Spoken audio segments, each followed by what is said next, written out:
welcome to another episode of the LEI'D Back Life, where we're talking about how to love entrepreneurship and improve daily. Last week we had Guy Sakalakis on talking about stoicism from the standpoint of finding great life, running great business through the eyes of stoicism. And in keeping with the pillars and columns and background of so much awesomeness, I've got Jen Gillman with me today. Jen's going to talk about her 6 Pillars project. So it's the 6 pillars to help lawyers become happy rainmakers, find the right spot, live a great life. It's awesome. I always love talking with Jen. I know you all will.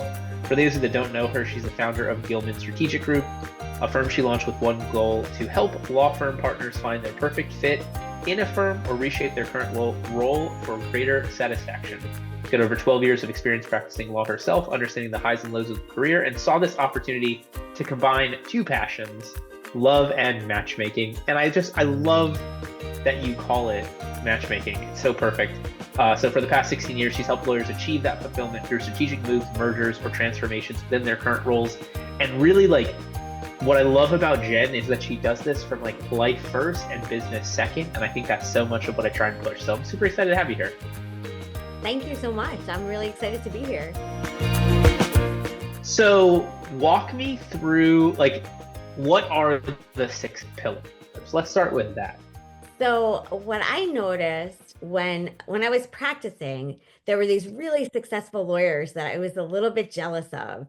They were the ones who had big books of business and everyone respected them and they made more money than I did, and they had the corner office and they had more say in what happened. And I thought they must be really happy. And in my job as a recruiter, I often represent them. We're candidate facing in our recruiting company. So I act as their talent agent and I find them the right opportunity and I get to know them really well. And what I was most struck by is a lot of them are absolutely miserable and they really feel like there's no way out. They're stuck. They say stuff like, well, I don't want to open a bakery, so I guess I have to stay at this firm. And they don't know how to ask for what they want and they don't know how to handle themselves. And then I started reading more and more about it. And you and your audience may be familiar with, there was an open letter called Big Law Killed My Husband in 2016 or 2017. There had been a very successful Chapter 11 bankruptcy lawyer who got to the point where he had to ask for an extension because he was handling 2 very busy cases at the same time and he didn't have enough staffing. And in his mind, it was such a failure to ask for more time in one of the cases that he shot himself in the parking garage instead. Oh my gosh. And since then, there's been a lot of focus on lawyer mental health and wellness. But if you look at the stats, there really hasn't been a lot of it hasn't gotten much better. It really, Yeah. they've spent more time looking at the issue and talking about the issue, but we haven't been very successful in bringing down that lawyer suicide rate and problem drinking. And there are illegal drug, issues. I mean, it used to be in the 80s that the lawyers were using cocaine to go longer and be more energetic. Now I hear everyone's addicted to Adderall, and then they need different drugs to fall asleep and different drugs to wake up, and they can't concentrate without higher and higher, doses of Adderall. And they will poll lawyers and find out that most of them have much, much higher rates of anxiety and depression, which probably leads to those higher suicide rates. And then the ones that don't have the mental health issues often are the ones that we read about having a heart attack at their desk and dying before the ambulance comes. So I really feel for them, and I feel like they don't have a cheerleader. No one really cares about successful lawyers. They say stuff like, well, they could work in a factory and make minimum wage. That would be worse. Yeah, that would also be bad. But it's terrible that they have such a high suicide rate and such high mental and physical health complaint rate. Yeah, I mean, and that's I'm not going to name names, but I always tell people, in my first 7 years as a lawyer, I know of 2 people who retired, and that's both because their wives' companies got bought out. And I know 7 or 8 who check, unfortunately, one of the boxes you mentioned, either the stroke, heart attack, suicide, etc. And there is no set of circumstances in which we should be okay with a 1 to 3.5 ratio of retirement by choice to life retirement by not choice. Yeah. And I really I've been thinking about this for years, and there are a lot of different topics that I think go into it, and a lot of things that I've spoken about in the past. But it was actually only when I was forced to take a little break myself in a holiday season in December of 2023, I caught RSV, and it really put me out. I couldn't, normally when I read, I try and read something about mindset or marketing or business or something that's going to move my career forward. But I was just too tired and too sick. And so I read a lot of trashy novels and I watched some Hallmark Christmas movies and, a lot of just relaxing stuff. And that's when it came to me that if I put together all the things that I was thinking about into these 6 pillars, I could give a blueprint to lawyers for a way that they could actually have a sustainable and enjoyable practice over a whole career instead of burning out or killing themselves or dying. And I'm hoping to get this information in front of as many of them as possible because the people who are using it seem to be finding it's very effective.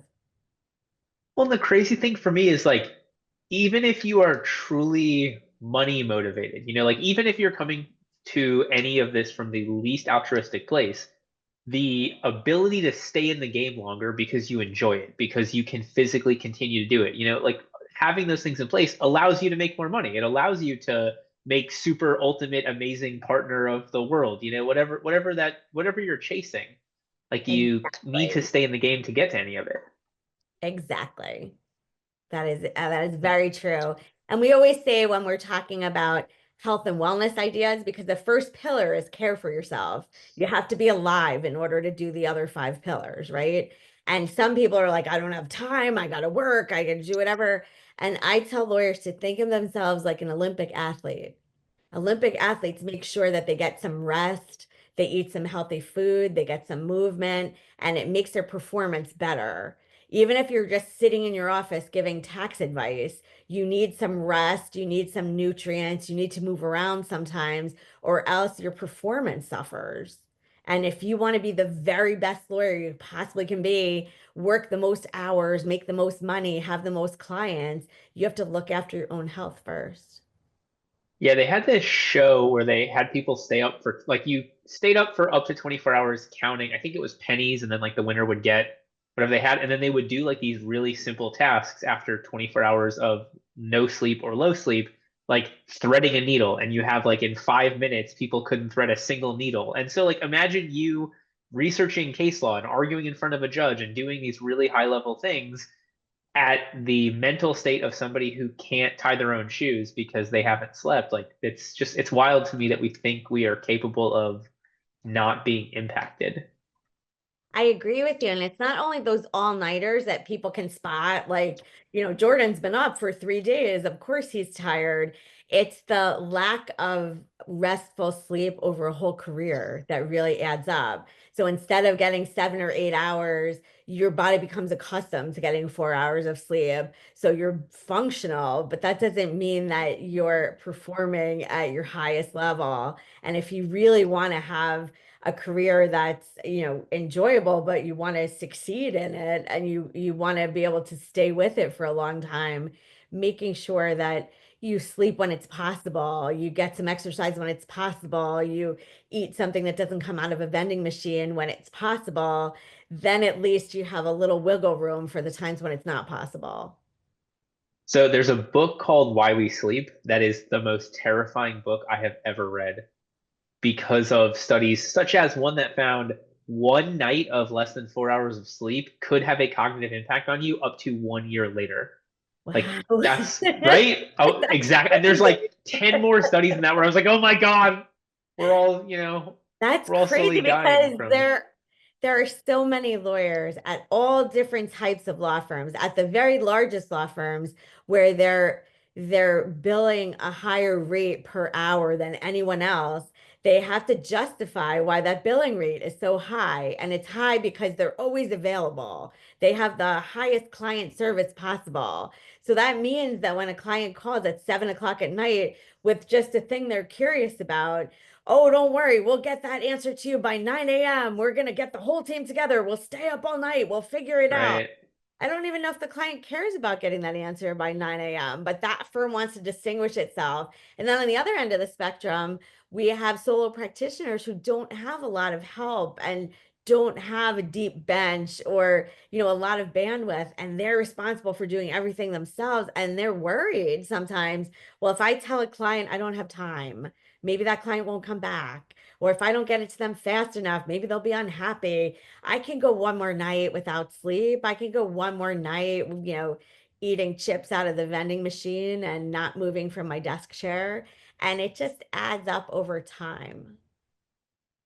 See, the crazy part is this is my favorite part about globalization. Like from a answering service standpoint, like they could have three people in different time zones work a normal, the normal 8 hours for them, covering your phones for 24 hours. Or I talk to a lot of attorneys that have staff in other countries, and so like they might take that client phone call at 4:55, they might leave at 5:30, but they can shoot off a couple emails to somebody else who it's their 9 a.m., and then they can come back at 8 o'clock the next morning with an answer without the attorney losing sleep and without their staff losing sleep, because you just kind of have that balance of everybody clocked in at different times. Well, that's a very logical way to handle it, but a lot of lawyers think that they're the only ones that their Right. clients want to hear from. They're the only ones that could possibly do it. And they put so much pressure on themselves to do everything for every client that there's really no time for taking care of themselves. See, I find myself talking about Andy Warhol more than anybody else, just because like he had the factory, which was his way to get other people to make his art. So like Andy Warhol is credited with like 10,000 something pieces of art, and like a fourth of all the art sold in the world is Andy Warhol stuff, because he didn't actually do it all himself, but had a process. And so like I'm not a world famous artist. I should be less concerned that it has to be me for every little thing. But I don't know. Our colleagues, it's that weird balance, right, between like hating yourself and also believing you're the best that our colleagues suffer from. Well, it's very hard because I think law as a profession draws in those people who were straight A students their whole career in school, right? They were really good students. They went to a really good college. They went to a really good law school. And then they get to a law firm and they're first year and no one's giving them a pat on the back or an A or a gold star because when you first start practicing, you're kind of bad at a lot of stuff. And a lot of people who have been praised their whole time from kindergarten through law school have trouble adapting, and they always want to be the best. They want to make sure everything that leaves their desk is 100% perfect, and sometimes your client doesn't need it to be perfect, and they just Yeah. wanted an off the cuff answer about something. And sometimes it makes sense to say I'll get it to you tomorrow, and let me think about it a little. And there are a lot of people who have trouble with that. So for people who are like this, and I used to be like this, what's the path towards changing that? So I came up with the 6 pillars to becoming a happy rainmaker. I think it's useful for everyone from the first day of practice to the last day of practice. We made it so that it would apply to the entire career of a lawyer. So it starts with the first pillar is care for yourself, because as I said, you have to be alive to enjoy your legal career and to be able to practice. So it's small things. Nobody's expecting. And the problem with lawyers is they are often perfectionists and they don't want to start something they can't be perfect at. So a lot of lawyers I talk to say, "Oh yeah, as soon as, I have time, I'm going to train for a marathon." Okay, well, now you never get out of your desk chair. So a good thing to do would be to get up and go to the printer and get something instead of have your assistant bring it to you, or to go and get a cup of coffee, or to park a few feet from the door so you get a few steps on the way in, or get off the elevator one floor below where you have to be and go up one flight of stairs. It's a matter of getting some small changes to be part of your everyday habits. And you don't have to be perfect and you can't be perfect. The night before a big trial, you're probably not getting 8 hours of sleep. You're probably not eating organic food. You're probably, not doing your deep breathing and your meditation. Maybe you're kind of stressed out. But when that trial is finished, we really have to make sure that you get back to sleeping and having some kind of movement and having some kind of healthy food because it's, what you do over time that counts.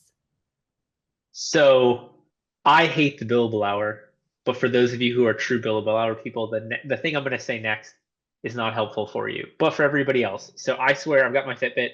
I've had a Fitbit for, I don't know, 7 or 8 years. There Yep. we go. And and so you can set it to ping you at the 50 of every hour for whatever it is, So you nine do your hours a day. 250 steps every hour. Yeah. Yeah, And I so have what I did mine in done. Google Meet was I moved all of my 30-minute meetings became 25-minute meetings. All my 60-minute meetings became 50-minute meetings. And so this way, like this will ping, and either at the 10 to the hour or 5 to the hour, I have a break for the next meeting. And so normally, like, I'll grab my phone, take a lap, look at what my next meeting is, figure out what prep. Again, billable hour people, like, yeah, you're losing technically point two if you play your cards right for that. So please, like, I'd rather you get rid of the billable hour and not die. So, it's a balance. Well, I think pillar two helps with those billable hour people. Pillar two is build business. So, the people who feel like the only way that they're useful to a law firm is killing themselves, working 15-hour days and always being available, whether they're on vacation or at a wedding or with their children. Oh, yeah, I'll get to that right now and running to their computer. If you bring in your own clients, you become useful to your firm in a whole different way. You're contributing to revenue for your firm in a different way, and the hours that you're billing are no longer quite as relevant. So the dream is you work at a full service firm, you bring in work for everybody else, and then you go home early and have dinner with your family. And somebody's billing to your attorney number. So it's like you were there and you Well, get out of that hours trap. so the first my first coaching client that graduated from me coaching him was like, I want to play golf every single day. And I was like, you're an estate planning lawyer. Just go. Like, go play with accountants and financial advisors and other lawyers. And he was just like, oh my God. I was like, yeah. So now, like, you're out there doing, 2 hours of golf a day. You got a Top Golf membership. We're inviting people to it. You've got a booking link from Calendly to support people joining you for the different stuff. Like, it's there, it's locked in, and you're generating business. Like, is there a better thing in life than doing what you want to do with people who you want to do it with, who also then send you business and you make tons of money? Exactly. The only issue is that nobody is talking about it in law school and no one is telling junior Yeah. about it. And then we want to evaluate people on how many clients they have for a partnership, but nobody talked about getting clients for all these years. So what I would say is even though your real value is your availability and your willingness to bill hours in those first couple of years, this is the only time in life when you're going to have the energy that you have. That's the youngest you're going to be as a lawyer. You can actually bill a whole day and then go to that networking event or send that one email or make that one phone call or make that one LinkedIn post because it's an investment in your future. It's an investment in having a better schedule later. If you keep in touch with the people you know from college and law school and you develop relationships with the lower level people at the client, sometimes they get promoted and they want to use you, or they go to another company and they remember you being nice to them. You should investigate, even as a very junior associate. Some firms will pay for you to take somebody to coffee or to lunch or Yeah. go to a networking event or maybe even join a networking group that meets once a week or once a month. And those are really good ways to develop long-term relationships. It feels very busy at the beginning because it feels like you don't control your own schedule. But we had somebody, we do a Happy Rainmaker video series. They're all 6 minutes because lawyers bill in 6 minute increments.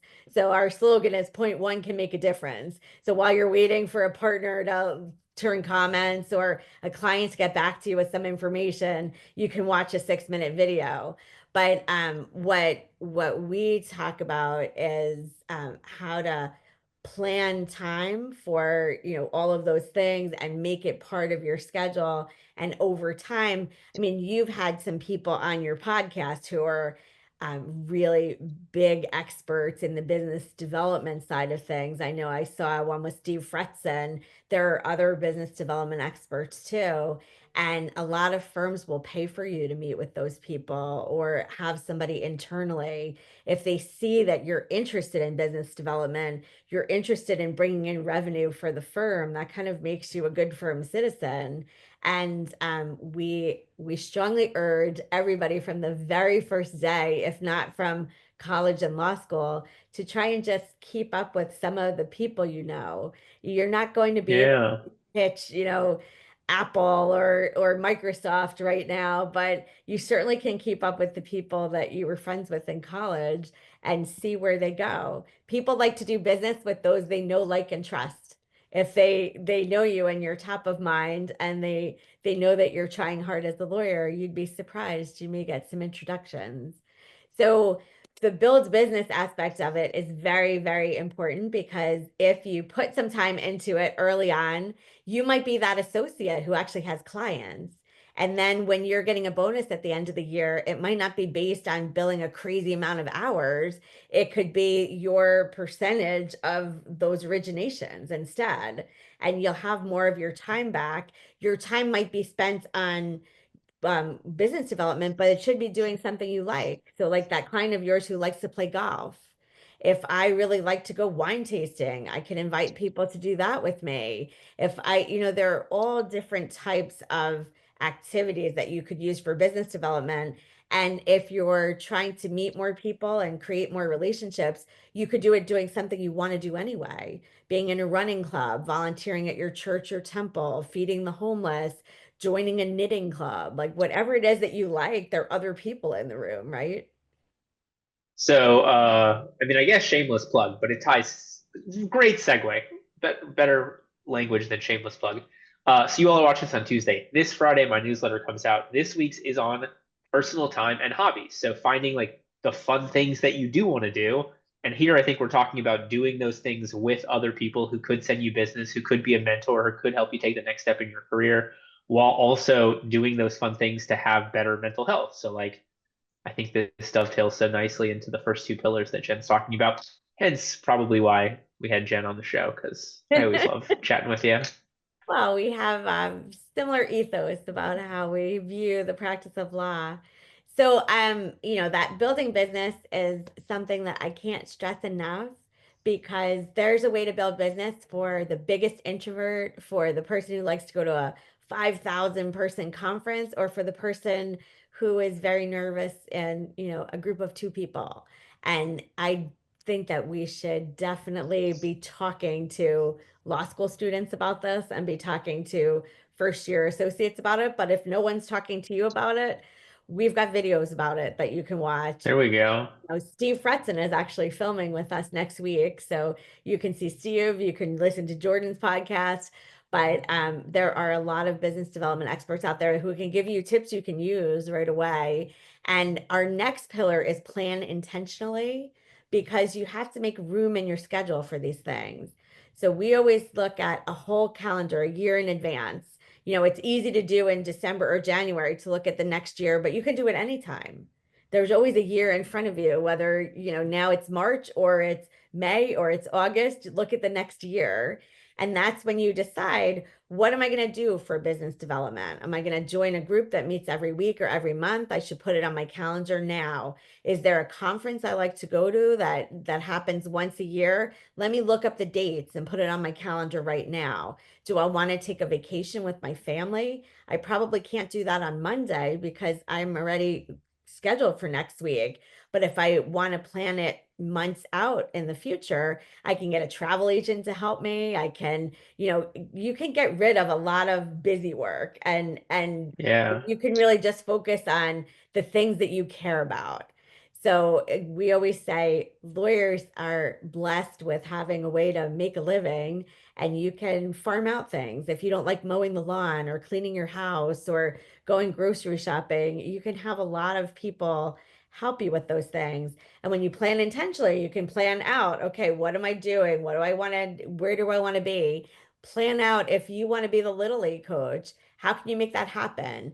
Even as a fairly junior attorney, if you only want to be somewhere every Thursday, if you plan around it and you let the people in your department know, unless there's a trial starting in the morning or a filing that has to get signed or something, most of them will let you go. We had Matt Schwartz, who's the head of global finance at DLA Piper, really big deal guy. He filmed one of our Happy Rainmaker segments, and he said he loves it when his junior associates want to take their vacation time, when they want to get to the gym, when they want to spend time with their family.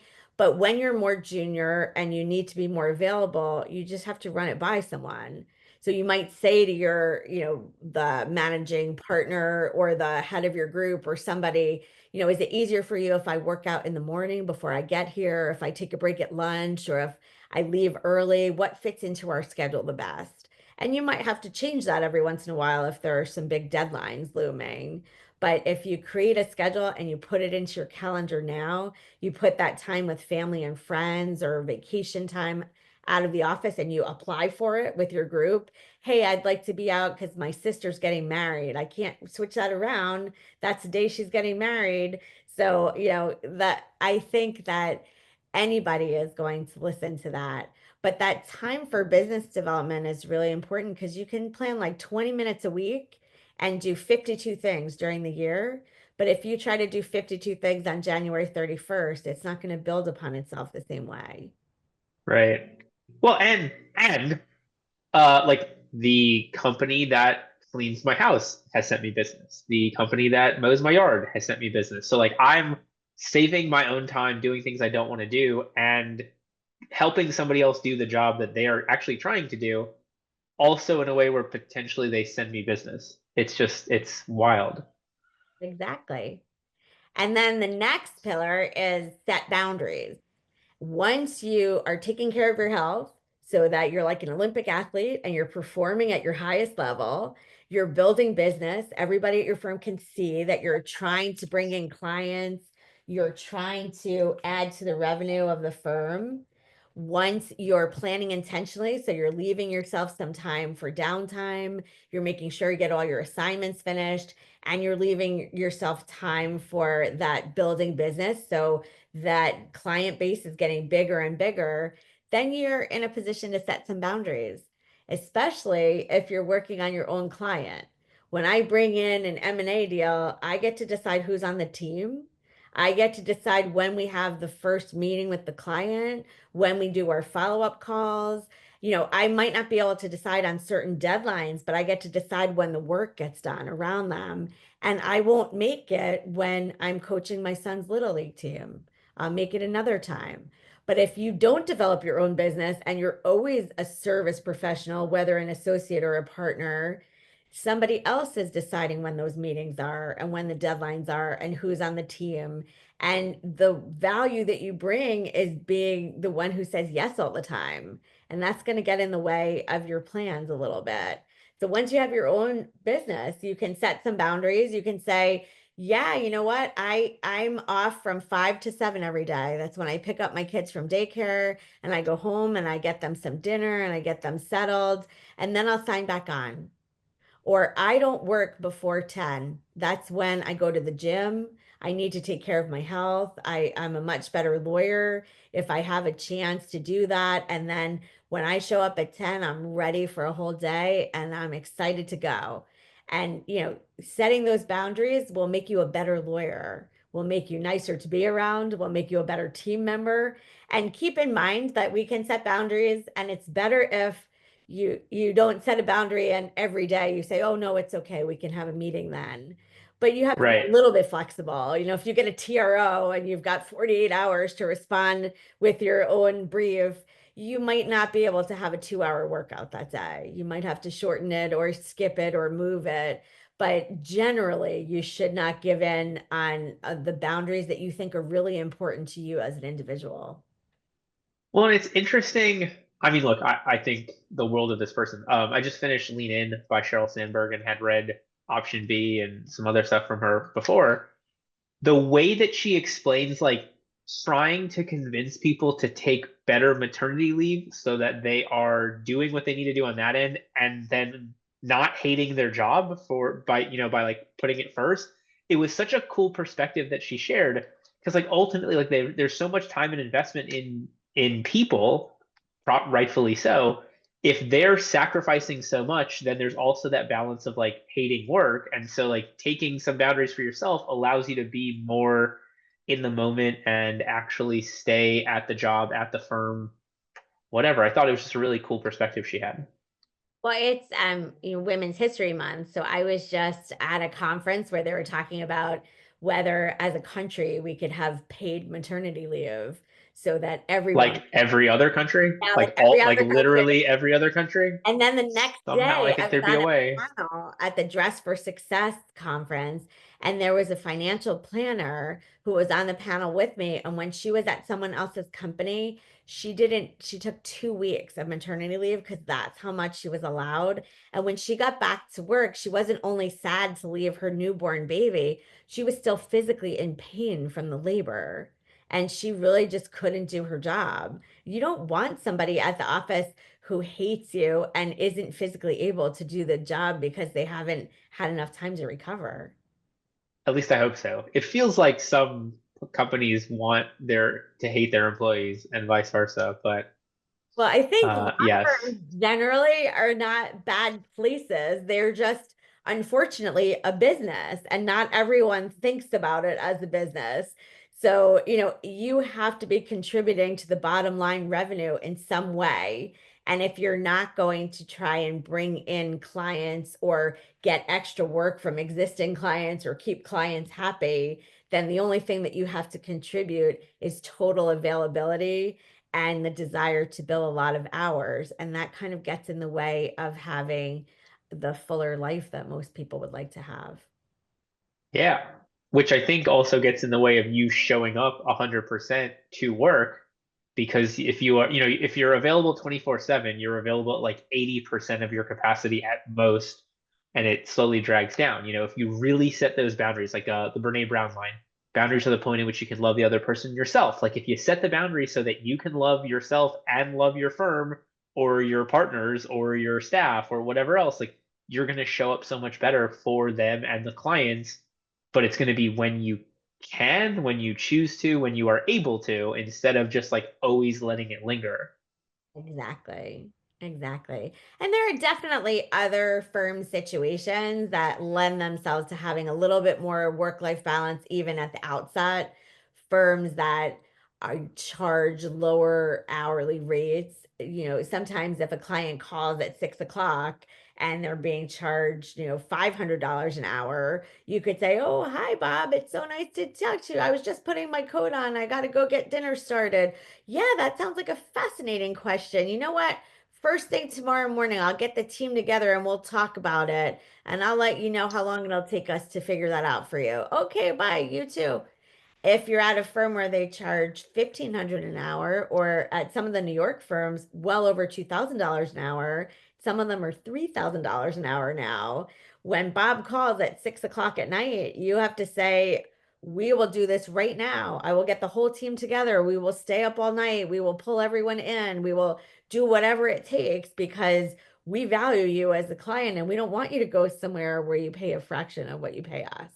So sometimes going into the situation as a young attorney, you have to know what to expect. If you're going to go to one of those big, powerful firms where maybe you can pay off your law school loans really fast and have something sparkly on your resume, you're going to have to be a little bit more flexible with your time and maybe give up on, having a workout every day or having 8 hours of sleep every day and try and fit it in when it fits in. But even when they're ordering in food for the team, because everyone's going to stay all night, you always have a choice of sometimes trying to order something a little bit healthier. I know it's been a long day and all you want is a cheeseburger and fries and it's going to make you feel better for 5 minutes, but it's probably not going to make you perform the very best you can. It's going to make you a little tired and sluggish.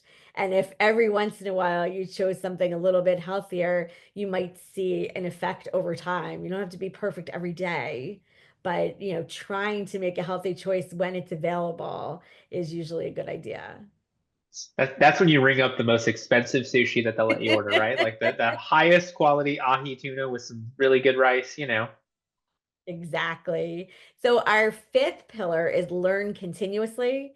I know that, and in other industries too, lawyers have CLE credits they have to earn, continuing legal education. And I know there are a lot of other professions where there are continuing education credits that you need every year. Instead of leaving that until the very end of the year and risking, I I have to take, something about maritime law, even though I'm not interested, or I have to take something for first year lawyers, even though I've been practicing for 3 decades. If you're more intentional about the classes that you choose, you can use them to really help your clients. If you have clients that are very curious about how AI could help them or how it might affect them, if you have clients who are curious about maybe getting into the cannabis industry, or are worried about cybersecurity. I mean, there are CLEs on all of those things. There are CLE. AI in the law, like that's all of them right now. Definitely. Definitely. And you have to take a certain amount of credits anyway. So you should be intentional and make sure that they're either interesting to you or they're, timely and relevant for your clients so that you could be a better lawyer for your clients, offer better service so that they are getting better lawyering from you and never want to leave. Or also you can use it to see what you can learn to stay relevant in the legal industry in case you have to pivot. So if you're an M&A attorney and M&A gets a little bit slow because something happens in the economy, you might look at, before this administration, ESG was a really big deal. In M&A, and or you could look at healthcare M&A or energy M&A, or there's always something that's a little bit busier when whatever you're doing gets a little bit less busy. And if you're learning continuously, you should be gearing those CLE credits towards something that is worthwhile to know about, whether it's for you and your career or for helping your clients. And then once you know that, you can keep reading about it. You can subscribe for updates. You can research and write an article about it. You can go to conferences about it. And you'd be surprised. Soon you're asked to speak at the conferences and you just publish another article. And all of a sudden you're an expert in the thing that you just learned about. So there are ways to pivot if you're getting a little bit bored with your career, if you feel like your clients don't need that service you're providing anymore, if you want to just gently move to another subject area with the background you already have. Yeah, so this month we launched the Luau, our online group community. And so trying to get more people together who want to be life focused. And so in terms of like ongoing learning, getting together, seeing what's working for other people, coming together as a group. I hated school, but I love learning type person. And so I'm right there with you on really all of these pillars, but especially this one. Yeah. And the planning intentionally goes side by side with that. We follow EOS at our company, the Entrepreneurial Operating System. And I find that I used to want to accomplish 27 things every quarter, and I'd start a bunch of things and not really finish anything. And now my team makes me take on 3 big projects, and I'm only allowed to get another project if those are finished in the quarter. And I find that in a year, we accomplish so much more than we used to. Yeah. So, lawyers always think they can, oh, I could do that extra brief or work on that extra deal or whatever. But, you know, the incremental steps that you make towards something, if you look back over the year, you'll be surprised. So when we tell people to carve out 20 minutes a week for their business development, you could do a lot more in 20 minutes every week. And then sometimes you get on a roll and you have a few more minutes and maybe you spend a Right. little more time, or there's something you're really excited about doing and you spend more time. But if you do just a little bit, it helps. And then our last pillar is create a legacy. I was very struck by how many much older lawyers there are who don't seem to really love showing up at the office every day at 87, but they just clearly have nowhere else to be. And I think what happens is to be a good lawyer, a lot of people think like you have to give up everything else. You have to live kind of like a monk, and law is the only thing you do. And so a lot of them are divorced from their third wife, and their kids aren't talking to them, and they don't have any hobbies because they never had any time to pursue them. And they no longer have friends because they said no so many times, or Yeah. corner on a call with a client so many times that their friends stopped inviting them places, and they really have nothing to retire to. And those are the stories you read about somebody who retires and like dies the next week because I think you have to have a meaningful retirement. And there's a cottage industry about this now because there are so many baby boomers who were so invested in their careers and don't have anything else going on, that they just don't know what to do next. And there are people who can help you figure out what is it that you enjoy about the law and how could you apply that some other way? Could you teach a class or write a book or volunteer or serve on a board or do all different things? And then some people always wanted to do something else. I know a very successful lawyer who's teaching a class and mentoring and doing other things, but he's also going to culinary school because he always wanted to. Hey, there we go. Yeah, it's funny. I an uncle of mine, I mean, he's been retired now for 20 years, but probably 15, 16 years ago, I like asked him, what do you do in the average week? And he was like, Mondays are softball, Tuesdays are bowling, Wednesdays are tennis. I was like, oh, so you're basically at lifelong summer camp. He's like, yep, it's great, and then with the that New York Florida thing, he'll like run into people that he knew 60 years ago in New York from the neighborhood or town over or whatever. It's wild to find out how nice it is to be able to do the things that you've always wanted to do and finally have time for or make time for. So we think that you should plan ahead so that you have something that you're looking forward to. So Yeah. if you say, I don't have any hobbies, you might want to think about, well, what are things that I'm curious about? What are some things I enjoyed as a child? What are some things my friends do that they enjoy very much? And you might want to just test them. I'm taking golf lessons now because I think golf might be good for my Hey. development now, but I also think it's a great sport into retirement because I see a lot of older people that are still able to play. So that's something that I can take up now. I'm probably not going to take up, cliff jumping now. I mean, there are things that are maybe a little more or less realistic, but it's really based on what you personally like. And there are a lot of professionals that you can meet with who can give you personality testing, that can recommend certain things or can talk through with you what you really love about your job. And it's not just, it's nice to be respected and have the corner office and all of that, but there are things that people truly love about being lawyers that can translate to another career or that you could, still do after retirement. But we also say when you're talking about creating a legacy, we want to think about what you leave behind and what you have to look forward to in retirement, but also how you're known now. Do you want to be known as the person who wouldn't give an extension to someone who had the death in the family?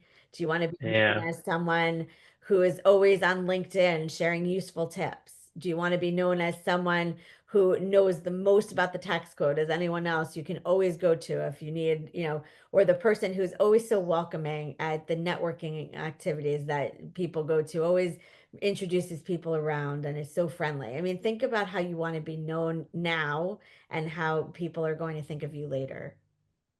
And the funniest thing is, as you mentioned those four things, I thought about a different person for everyone immediately, despite anything. And so, like shout out to Frank Ramos as the helpful stuff on LinkedIn, not as any of the Oh, bad he's ones, but like, great. I love right. So Frank like, Rose. I follow him. there we We go. had him on a Happy Remaker video too. He was very Oh, generous with his time. there we go. Awesome. All right, so I want to get wrapped up. We've got another, I don't know, 3 or 4 minutes. Next week, we've got Craig Goldenfarb. For those of you that don't know Craig runs a Florida firm out of West Palm, wrongful death, personal injury, workers' comp, also coaches lawyers, also has a conference twice a year, I believe that they do it for all that stuff. And another person who is very focused on I think he's won like best place to work so many years running, really building a really awesome office culture, having a great life, doing all this together. Just a great member of the legal community with a commitment to compassion and a great client experience. So we'll have him on next week. Jen, anything else as we get towards the end of our conversation? Sure. The one thing that we haven't discussed is how law firms could use these six pillars to get and keep better talent. So if Ah, it's very hard to compete with the Kirklands of the world who can give a $250,000 sign-on bonus to a third-year associate, and some smaller and mid-sized firms aren't in the running with those salaries, but they can say, you can come here and have a lifelong career. We're going to support you in making sure that you have a balanced lifestyle. We give you the tools you need to develop your own clients, to have your own specialty, to fashion your own career. And that's a real differentiator. So that's where those smaller and mid-sized firms are going to capture the attention of the best associates. well, and also like from a smaller law firm standpoint, imagine if, let's say you have three lawyers at the firm. Imagine if all of them generated 100, $150,000 in business for the next year. Like that's a huge impact. And like that's the outcome of a lot of this stuff, that prioritization of business development, that having more free time, that getting involved in more other communities, even if it's for fun first. Like it's wild to me, the symbiotic relationship, and then so many businesses are just like, don't go anywhere, just bill, bill, bill. Don't be a human, don't have a life. Well, I'm still trying to solve for how this works at the very largest firms. The, top 10 firms in the country have institutional clients. And if you keep your head down and bill to those clients, they will pay whatever bill gets sent out to them. And so a lot of partners are reluctant to have their good associates out trying to find new clients because they're likely to not be as large right away. But I think at any of the firms that aren't those very, very top firms that don't need any new clients, I mean, how many law firms do you know that couldn't use some more business? Wouldn't it be nice if every lawyer at the firm was bringing in some business and that we weren't stressing the rainmakers as much? There wasn't so much pressure to have just a few people bring in clients. Well, and how often is that one institutional client, an Enron, a Goldman Sachs, a Lehman Brothers, Arthur Anderson getting taken down through their involvement. Like Exactly. you can put all your eggs in one basket. It's great until that basket has a hole in the bottom. That is very true. So it is really good if everybody is interested in doing some business development, and we support people at the beginning when the things they're bringing in are a little bit smaller, because we know that when you start a little bit smaller, sometimes the people are going to rise through the ranks and they'll be able to give you things that are bigger as time goes on.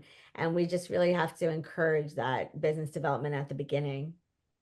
So, for everybody watching and listening who is smart enough to want to dive into these six pillars more, connect with you, what's the best way to for them to get in touch? What's the easiest way for them to watch some of these other videos? How can we help more people through knowing you and following you? Sure. So we believe that any lawyer who actually likes practicing law could find a way to be happy doing it. And so we have a landing page called happyrainmakers.com that has all of the six pillars and some articles and some resources, some of the people that I spoke about. You can find their contact information. You can see the videos, and you can see there's a link to our YouTube page that has some more of the videos. And our regular website has a lot of information about practicing law and things you can do to improve. And that is gillmanstrategicgroup.com. Awesome. All And we right. try to share a lot of content on LinkedIn, maybe not as much as Frank Ramos, but he is my idol. So I'm trying to get to be more like him. That's under my personal LinkedIn. It's Jennifer Gillman, law firm matchmaker. Awesome. Jen, thank you so much for being with us. Thank you to everybody who watched and listened. Hopefully, you'll enjoy Friday's newsletter on helping you find some personal time and some hobbies. And then we'll see you back next week for Craig Goldenfar's episode. In the meantime, have a great life.